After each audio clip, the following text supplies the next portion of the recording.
As xícaras de café dançavam sobre a mesa, chacoalhando com a passagem do comboio. O som era ensurdecedor, mas o meu marido, João, não piscava. Continuava a ler o jornal como se nada estivesse a acontecer, como se eu não estivesse ali, sentada à sua frente. Eu existo? A pergunta ecoava na minha mente cada vez mais alta. Ele nem sequer levantou os olhos quando serviu o café. A chávena pousou na mesa com um clique seco, um som que só eu parecia ouvir. Os dias passavam assim, numa névoa de indiferença. Ou falava, ele não ouvia. Eu movia-me, ele não via. A primeira vez que o testei foi algo pequeno, quase infantil. Mudei o seu relógio de pulso preferido de lugar. Ele procurou-o durante 20 minutos, frenético, revirando gavetas, praguejando baixinho. Ele passou por mim 3 vezes. Os seus olhos varrendo o espaço onde eu estava, mas nunca me vendo. Apenas via a parede atrás de mim. Quando finalmente desistiu, atrasado para o trabalho, o seu rosto estava vermelho de frustração. A ideia nem lhe passou pela cabeça.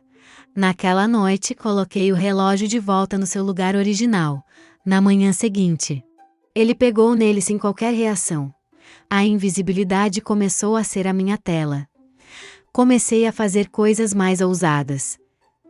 Deixei um bilhete anônimo na sua pasta, escrito com uma caligrafia que não era a minha. Estou a ver-te. Ele encontrou-o à noite, leu, franziu o sobrolho e deitou-o fora. Não houve perguntas, não houve preocupação. Apenas um ligueiro incômodo, rapidamente descartado. A sua primeira chávena de café da manhã foi cuspida na pia com uma careta de nojo. Ele resmungou algo sobre a marca do açúcar e preparou outra chávena, desta vez sem adoçar. Ele não olhou para mim. Ele não pensou em mim.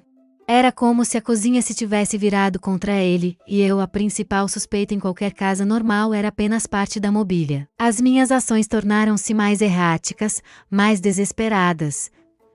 Um dia, enquanto ele dormia profundamente, peguei numa tesoura e cortei uma pequena mecha do seu cabelo. Guardei-a numa caixinha. Um troféu bizarro da minha existência. Na manhã seguinte, ele não notou. Comecei a mover os móveis da sala. Ligeiramente, apenas alguns centímetros por dia. A mesa de centro um pouco para a esquerda, o sofá um pouco para trás. O espaço estava a mudar à sua volta, a contorcer-se, mas ele navegava por ele como se a sua memória muscular se ajustasse automaticamente, sem que a sua mente consciente registrasse a mudança. A nossa casa estava a tornar-se num labirinto subtil e eu era o seu arquiteto fantasma. A tensão dentro de mim estava a chegar a um ponto de ruptura. Eu precisava de uma reação, qualquer reação. Uma noite, enquanto ele via televisão, desliguei a eletricidade da casa. A escuridão foi total e imediata. Esperei com a respiração suspensa pelo som da sua voz, a chamar o meu nome. Em vez disso, ouvi um suspiro de irritação, o som dos seus pés a arrastarem-se, o abrir e fechar de uma gaveta e depois, a luz trêmula de uma lanterna cortar a escuridão. Ele foi até o quadro elétrico, resolveu o problema e voltou para o sofá. A televisão ligou-se novamente. A luz voltou. Mas para mim, a escuridão permaneceu. Ele não me procurou. Ele não se preocupou se eu tinha tropeçado no escuro, se estava com medo. Eu não fazia parte da equação. Foi então que a ideia mais terrível floresceu na minha mente. Era um plano drástico perigoso. Se eu não conseguia que ele me visse, talvez conseguisse que ele visse a minha ausência. Comecei a planear o meu desaparecimento.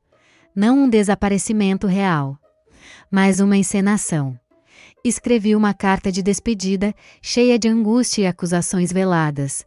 Deixei-a na nossa cama, em cima da almofada dele. Esvaziei metade do meu guarda-roupa, fazendo parecer que tinha feito as malas à pressa. A parte mais difícil foi encontrar um lugar para me esconder. O sótão era poeirento, esquecido, o lugar perfeito para um fantasma. Ninguém ia lá há anos. Subi para o sótão antes de ele chegar à casa. O coração martelava contra as minhas costelas. Através de uma fresta no chão de madeira, eu conseguia ver uma pequena parte da nossa sala de estar. O tempo arrastou-se. Finalmente, ouvi a chave na porta. João entrou. Cansado, ele passou pela sala, foi para a cozinha. Ouvi a porta do frigorífico abrir e fechar. Ele voltou para a sala, sentou-se no sofá, ligou a televisão. Ele não foi ao quarto. Ele não viu a carta.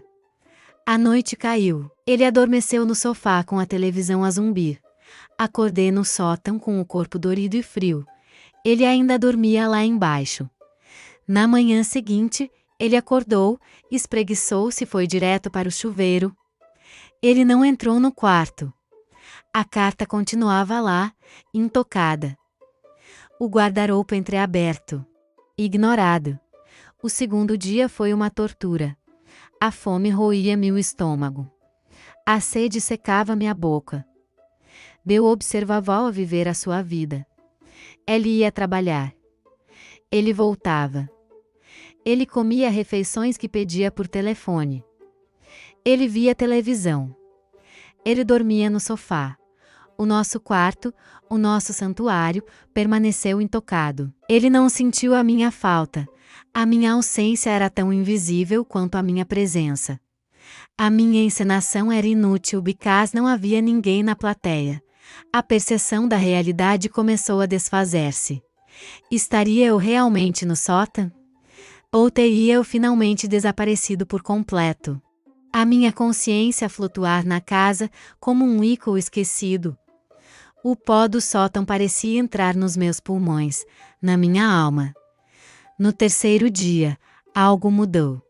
A minha mente, turva pela fome e pelo desespero, começou a pregar-me partidas. Os sons da casa pareciam distorcidos, o zumbido da televisão soava como sussurros, as sombras nos cantos pareciam mover-se, tomar formas.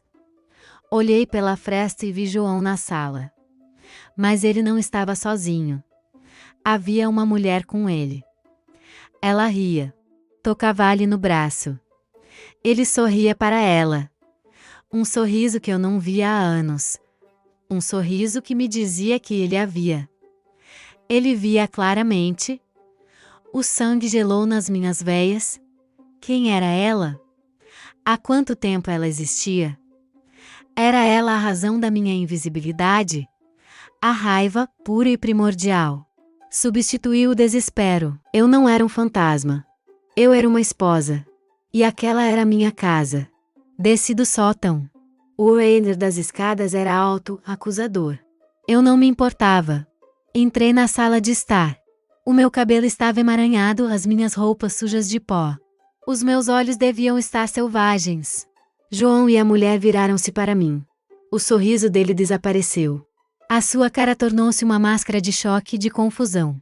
A mulher deu um grito abafado. Quem é você? Gaguejou ela. Mas eu só tinha olhos para o João. Pela primeira vez em anos ele estava a olhar para mim. Realmente a olhar. Nos seus olhos não havia reconhecimento. Havia medo. Medo de uma estranha que tinha invadido a sua casa. Foi nesse momento que percebi a verdade terrível. Eu não era invisível para ele. Eu tinha sido substituída. Olhei para a mulher ao lado dele. Ela era bonita, vibrante. Ela usava as minhas roupas, as que eu tinha deixado no guarda-roupa. Na parede, onde antes estavam as nossas fotos de casamento, agora havia fotos dele com ela. A minha mente recusava-se a processar. Quando é que isto aconteceu? As minhas memórias dos últimos meses, dos últimos anos, tornaram-se uma confusão. As minhas tentativas de chamar a sua atenção. O relógio, o sal, o cabelo. Eram apenas as ações de uma intrusa, de uma perseguidora? Os móveis que eu movia. Era eu a assombrar a casa deles? A linha entre a minha realidade e a loucura desfez-se completamente. Eu não estava a testar a indiferença do meu marido. Eu estava a invadir a vida de um estranho. João levantou-se lentamente, colocando-se entre mim e a mulher. Saia da minha casa, disse ele, a voz firme, mas com um tremor de pavor.